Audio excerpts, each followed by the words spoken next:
The opportunities I've had are once in a lifetime, and I just think all young people deserve to have a chance. The youth work sector to Wales is so important and so vital.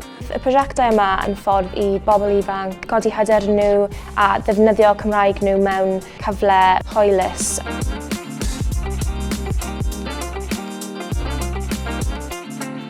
To be given complete freedom in a creative environment in a safe way is so important for young people to develop a passion in it, you know.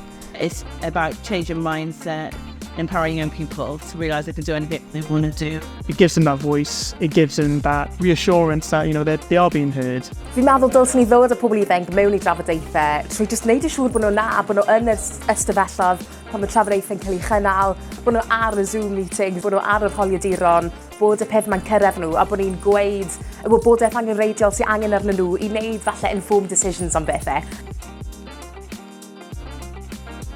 My name is Molly Fenton and I'm the winner of the Outstanding Volunteer Award.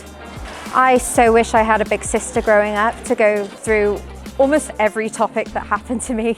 So being able to see that other young people can not only feel that they've had a big sister, but want to become a big sister for someone that they don't even know it's incredible. They're the people that inspire me to do it.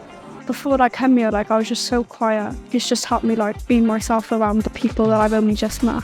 They did enter me into a young volunteer, working with kids, so we'll come in here on the younger days and help out.